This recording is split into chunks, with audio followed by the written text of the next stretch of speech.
Now in this lesson I want to talk about color effects and how we can use them to make our images a little bit more interesting, or perhaps even drawing our attention to a specific part of an image, narrowing the focus and such just by using color.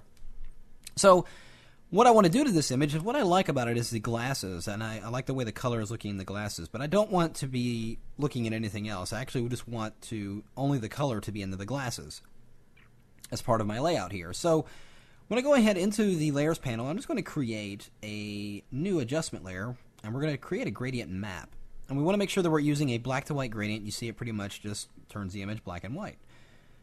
I'm going to double click on that layers panel to open it up. Let's bring that tab up here.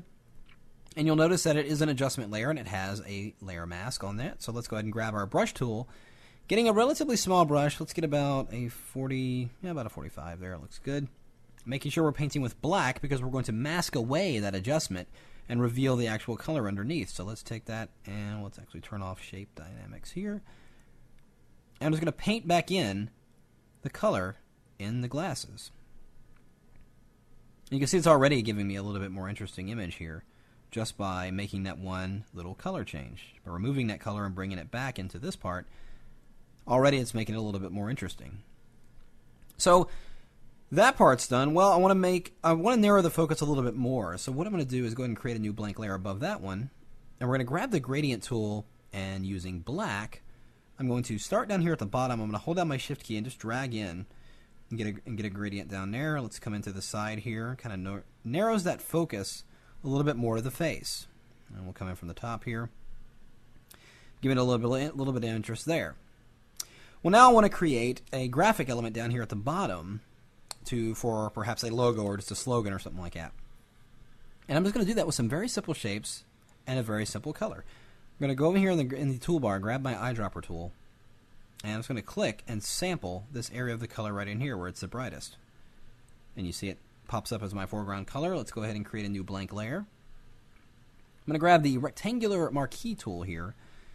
I'm just going to hold down the shift key and draw a square selection. So holding down that shift key constrains it. And we'll position it right there. I'm going to press Option Delete to fill it with that color. And there we have a cool little box. Well, let's duplicate this layer. And I'm going to drag it off to the right here and offset it just a little bit. And I'm going to change this layer's blend mode to overlay. Nope, screen. There we go. And now you can see it's blending in with that shape. And we're kind of keeping in with the overall color theme throughout the image here. And let's add one more. I'm going to put this one right back here, but I'm going to change something about this one. I'm going to actually give this one a blur. Let's go under our filter and go to Gaussian blur. So it almost gives it a sense of depth in a sense, you know. So these filters and blurs, you know, that you don't always have to apply them to photos. You can apply them to objects to give your image a little bit more interest. Let's create a new blank layer. I'm going to grab that rectangular marquee tool again, and let's draw a box right across here. And that'll put that right about there. And again, filling with that same color, and we're going to set the blend mode to screen.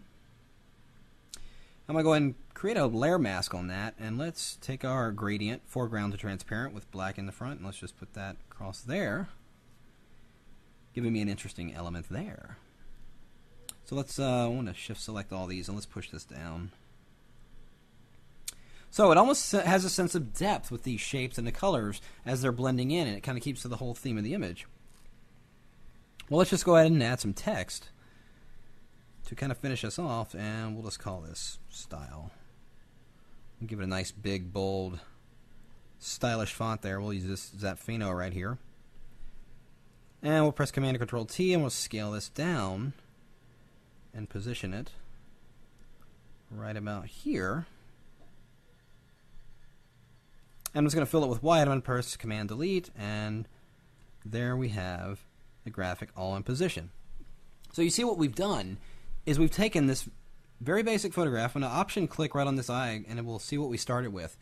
So just a few steps, you can go from creating or liking a specific part of this image, like we did in the glasses here, isolating that out, then narrowing the focus a little bit more, and then adding these few elements. And this pretty much is a random order, but you know, we're still keeping into a pleasing composition here. And a final text element, And we got to add the obligatory drop shadow. And there we have an interesting layout in just a few simple steps. So you can see this is a very simple layout, but what I want you to take away from this is when you look at an image or look at a photograph, pay attention to the separate parts, or the individual parts, and see what might play a role in the design aspect that you're going to be working on, as far as colors or shapes and things like that, and see how that plays into your design, just as it did here.